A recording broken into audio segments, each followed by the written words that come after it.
The 24th of August, 2011. Palo Alto. A man is typing a letter. He has been dying for 4 years. He has 6 weeks to live. The letter is 1 page. The first line reads, "I have always said if there ever came a day when I could no longer meet my duties and expectations as Apple's CEO, I would be the first to let you know." He signs it. He sends it to the Apple board. That night, Tim Cook becomes CEO. 13 years later, Tim Cook sits at the same desk. He is writing the same letter. This is the chair. 7 people have sat in it in 50 years. You have been every one of them. You are about to be the 8th. Before you take the handover, we go 50 years back. 3 questions. True or false? Keep them in your head. 1. John Sculley is the man who fired Steve Jobs. 2. Apple was once 90 days from insolvency. 3. Tim Cook earns less than the CEO of Google. Hold those. Now 1976. Chapter 1. The Garage. You are 21. The year is 1976. Your name is Steve Jobs. You and Steve Wozniak build the first Apple computer in your parents' garage at 2066 Crist Drive, Los Altos. You sell 200 units by hand. April 1977. West Coast Computer Fair. You show the Apple II. You take 300 orders in 1 weekend. The 12th of December 1980. Apple goes public at $22 per share. You are 25. On paper, you are worth $217 million. 1983. You need a real CEO. You fly to New York. You meet John Sculley, the president of Pepsi.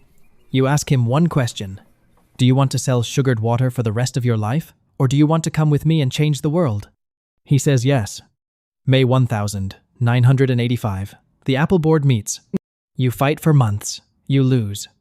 The board takes away your operational role. September 1985. You write your resignation letter. You are 30. You built Apple. You do not own Apple. A board owns Apple. You leave Cupertino with 1 lesson. You will be back. You do not know it yet. Neither does the chair. Chapter 2. The Pepsi Man. You are 44. The year is 1983. Then, 1985. Your name is John Sculley. You came from Pepsi.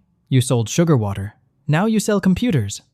Spring 1985. You and Steve fight for months. The Apple board chooses sides. They vote. They vote with you. Steve leaves. First answer, false. You did not fire Steve Jobs. The board did. You just did not save him.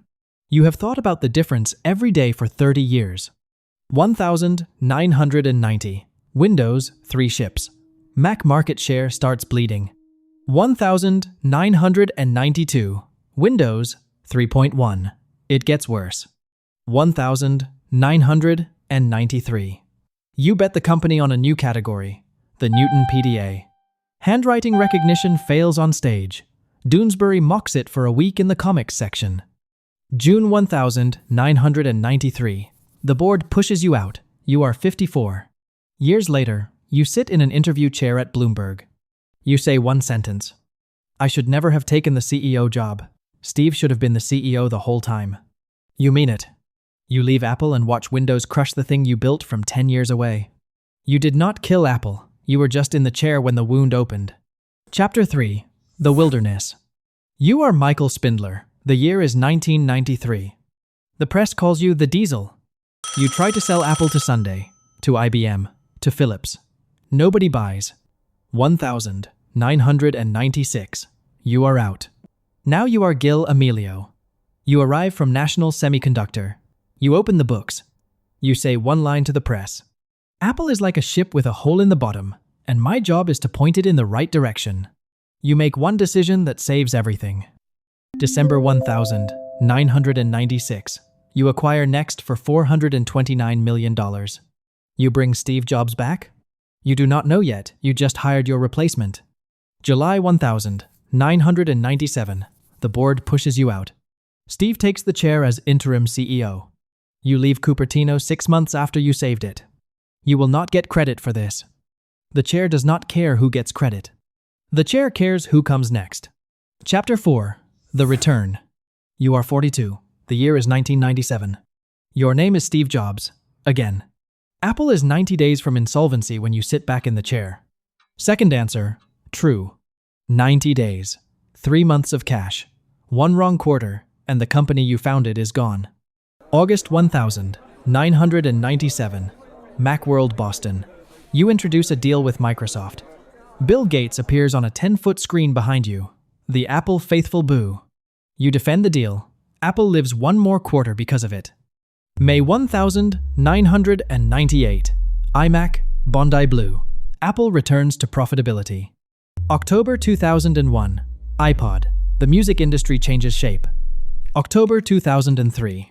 You are diagnosed with pancreatic cancer. You tell almost no one. You keep building.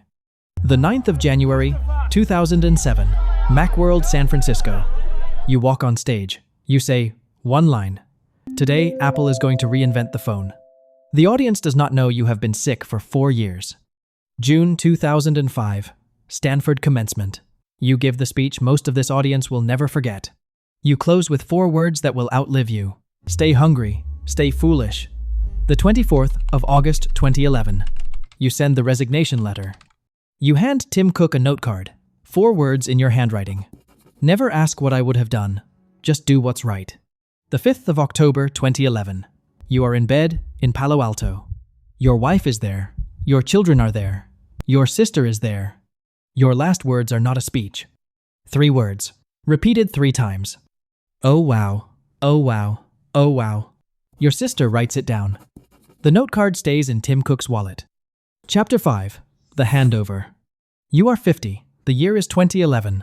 Your name is Tim Cook. Steve dies 6 weeks after you become CEO. The 19th of October 2011. Internal Apple Memorial. You write the eulogy at 2 in the morning. You are not a writer. You do it anyway. You stand up. You read it. You do not cry. You go back to work the next morning. WWDC 2012. You walk on stage without Steve beside you. Most of the room is wondering if you can do this. 2013. Apple stock falls. Critics write every day. Apple has lost its magic. You keep shipping. The 9th of September 2014. You announce the Apple Watch. The first major new Apple product category since iPhone. In an interview with Charlie Rose that year, you say 1 sentence. I'm not Steve Jobs and I'm not trying to be. The only person I can be is the person that I am. You mean it. The chair does not care about charisma. It cares about operations. You are the best operations CEO in the world. That is enough. Chapter 6. The Empire. You are 58. The year is 2018. The 2nd of August 2018. Apple becomes the first company worth $1 trillion. 2019. Services revenue crosses $50 billion a year. The 30th of October 2014. You write a Bloomberg op-ed. You come out publicly. 1 sentence. I'm proud to be gay. You are the first Fortune 500 CEO to do it while in the job. You do not hold a press conference. You do not follow up. You never mention it again. The most private man to run the most public company in the world. November 2020. M1, Apple Silicon launches. 10 years of internal work. A hardware engineer named John Ternus leads the Silicon team. 2 months later, he becomes SVP of Hardware Engineering. 2020 through 2022. Pandemic. You run Apple from home. Supply chain breaks. You rebuild it. Apple ships. January 2022. Apple crosses $3 trillion intraday. June 2023. Closing price confirms it. FY 2023. Services revenue passes $85 billion a year. 2024. Apple approaches $4 trillion. You have grown the company from $350 billion to nearly $4 trillion. Your FY 2023 compensation is $63 million. Third answer, true. The CEO of Google made $226 million in 2022. You earn less than the CEO of a company 1/4 Apple's size. You still live in the same 2,400 square foot Palo Alto house you bought in 2010. You still drive yourself to work. You cannot out-Jobs. You can outscale him. You take a $350 billion company and make it a $4 trillion company without a single category defining new product of your own. That is its own kind of genius. The kind nobody writes books about. Chapter 7. The Second Handover. You are 63. The year is 2024. The press writes about your succession. Williams, Federighi, Ternus. Ternus has run hardware since 2021. M1, M2, M3, M4, Vision Pro. He keynotes more launches every year. 2025. The Wall Street Journal reports the handover is imminent. Apple does not confirm. At the time of this recording, Apple has not confirmed. But every signal says it is coming. The 1st of April, 2026. Apple's 50th anniversary. If this plays out the way the press reports, you will do what Steve did not get to do. You will hand over by choice. You will hand Ternus the same note card Steve gave you. Same 4 words, same handwriting. Just do what's right. You walk out of Cupertino at 65. Apple is worth $4 trillion. You are the first Apple CEO to retire by choice. A forced handover makes a myth. An engineered handover makes an institution. You made the second kind. Nobody covers that. You did not build Apple. You kept it standing long enough for the next builder. The cycle. The 1st of April 2026. Cupertino boardroom. Same plain office chair. You are John Ternus. You are 51. You joined Apple in 2001 as a hardware engineer. Today is your first day in the chair. Tim Cook slides a white note card across the table. Written on it is one sentence in Steve Jobs' handwriting from 2011. Never ask what I would have done. Just do what's right. You fold the note card. You put it in your wallet. 50 years ago, 2 people sat in a garage on Crist Drive. One of them put his name on the door. Now you sit in a boardroom in Apple Park. Same company. 7th CEO. First one to inherit $4 trillion. You look out the window. You can see 50 years of Cupertino. You are not Steve. You are not Tim. You are the chair now. Your job starts tomorrow. The chair has been patient for 50 years. It will be patient for 50 more. 50 years, 7 people, 1 chair.